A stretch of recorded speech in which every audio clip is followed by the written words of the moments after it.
भगत सिंह अपनी high school की पढ़ाई करने के लिए लाहौर आ चुके थे।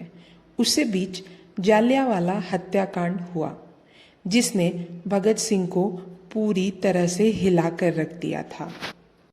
गुरुदत्त का ज्ञान। सरदार भगत सिंह के जीवन में एक महान गुरु आए, जिन्हें आजकल महान उपन्यासकार गुरुदत्त के नाम से जाना जाता है। स्कूल की पढ़ाई समाप्त होने के बाद उन्होंने नेशनल कॉलेज में प्रवेश लिया। वहां उनका परिचय सुखदेव, भगवती चरण, यशपाल आदि से हुआ। उन दिनों नेशनल कॉलेज के हेडमास्टर थे गुरुदत्त, जो बाद में प्रख्यात उपन्यासकार हुए। काकोरी कांड के बाद चंद्रशेखर के पुराने साथी बिछुड़ चुके थे। 4 साथियों को तो अपना बलिदान ही देना पड़ा और कुछ लोगों को आजीवन कारावास की सजा हुई। देश के लिए बलिदान तो होते ही रहते हैं। यदि हम बलिदान के लिए तत्पर नहीं रहेंगे तो हमारी मातृभूमि ही नहीं वरन धर्म और संस्कृति भी सुरक्षित नहीं रह सकती। ऐसा ही विचार रखते थे चंद्रशेखर आजाद। इसलिए उन्हें साथियों के बलिदान पर दुख नहीं, गर्व था। लेकिन चंद्रशेखर आजाद कभी भी पुलिस की गिरफ्त में नहीं आ सके और चुपचाप संगठन में नए लोगों की भर्ती करनी शुरू कर दी। काकोरी कांड के बाद क्रांतिकारियों का संगठन कुछ बिखर गया था। इसे फिर से आजाद, सुखदेव व भगत सिंह ने जमाने का प्रयास किया।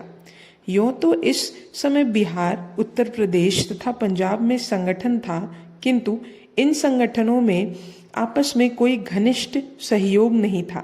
इसलिए कार्य की सुविधा के लिए 8 दिसंबर 1928 को समस्त भारत के प्रमुख क्रांतिकारियों की एक सभा हुई।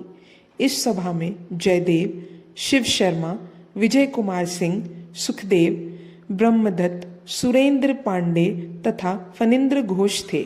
इन लोगों ने एक नई केंद्रीय समिति बनाई। इनके 7 सदस्य थे: सरदार भगत सिंह, चंद्रशेखर आजाद, सुखदेव, शिव शर्मा, विजय कुमार, फणींद्र घोष, कुंदन लाल। केंद्र समिति के इन 7 सदस्यों की भी सेवाएं बराबर नहीं की जाती थी। इनमें से कई ने बाद में पुलिस में बयान दे दिया। फणींद्र घोष तो इसी अपराध में बाद में दल द्वारा ही मौत के घाट उतार दिए गए। इस सभा में जो बातें तय हुई वे इस प्रकार हैं: फणींद्र घोष बिहार के, सुखदेव तथा भगत सिंह पंजाब के, विजय कुमार सिंह और शिव शर्मा उत्तर प्रदेश के संगठनकर्ता चुने गए। चंद्रशेखर आजाद यूं तो सारे दल के ही सर्वे सर्वा थे, पर वह विशेषकर सैनिक विभाग के अध्यक्ष चुने गए। आतंकवाद को जवाब आतंकवाद से देने का निश्चय किया गया। काकोरी युग में समिति का नाम हिंदुस्तान रिपब्लिकन एसोसिएशन था। अंग्रेजी लाठियों के प्रहार के कारण लाला लाजपत राय की मृत्यु से देश भर में खलबली मच गई थी। नवगठित संस्था ने लालाजी की मौत को बदला लेने के लिए पहले पंजाब नेशनल बैंक लूटने की योजना बनाई, लेकिन सफल नहीं हो सकी। फिर यह तय हुआ कि जिस पुलिस अधिकारी ने लालाजी पर निर्दयता से लाठियां बरसाई थी, उसी को खत्म कर दिया जाए। इस काम के लिए 4 व्यक्ति चुने गए: चंद्रशेखर आजाद, शिवराम राजगुरु, भगत सिंह और जयगोपाल।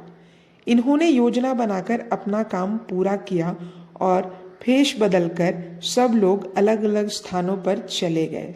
चंद्रशेखर आजाद बिल्कुल शुष्क हृदय नहीं थे, पर वह समझते थे कि एक क्रांतिकारी को भारत की वर्तमान परिस्थिति में शुष्क हृदय होना चाहिए। इसके लिए और कोई गति नहीं थी। जिन दिनों आजाद लाला लाजपत राय की मृत्यु का बदला लेने की तैयारी में लगे थे, उन दिनों वह भगत सिंह के साथ उन सड़कों का मुआयना करने जाते जिनसे होकर वे पुलिस अफसर आया जाया करते थे, जो लालाजी की मृत्यु के लिए जिम्मेदार थे। उधर से स्कूल कॉलेज की लड़कियां निकलती थीं। एक दिन भगत सिंह का हाथ पकड़कर आजाद बोल पड़े, है कोई देवी जो हमारे रंजीत से शादी करे? यह घटना बताते बताते आजाद गंभीर हो जाते। फिर एक लंबी सांस लेकर कहते, उसकी शादी मैंने तय की। सगाई तो हो चुकी, पर शादी की शुभ घड़ी मैं नहीं देख सकूंगा। यह कहते कहते उनके आंखें डबडबा आती।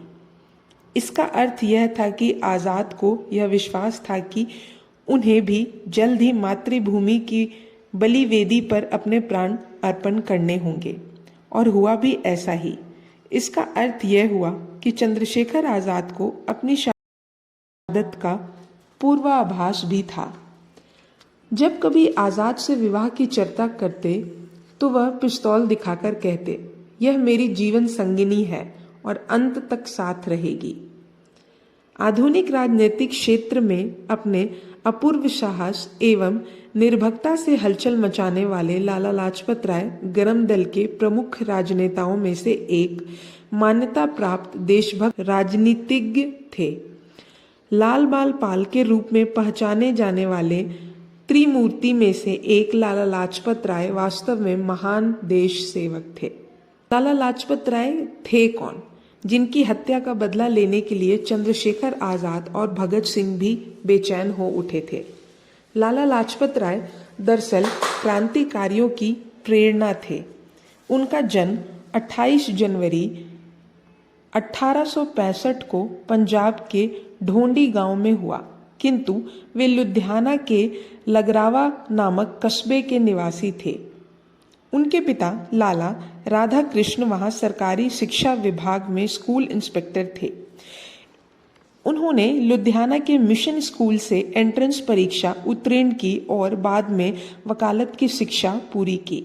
आर्य समाज के महर्षि दयानंद सरस्वती की जीवन चरित्र, व्यक्तित्व एवं उनके सामाजिक अवदान से प्रभावित होकर सन 1882 में आप आर्य समाजी बन गए।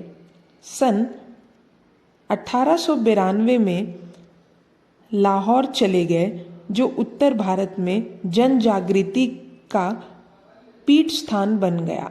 यहीं से अपने आर्य समाज के मंच से शिक्षा, समाज संस्कार आदि सेवा कार्य प्रारंभ किए।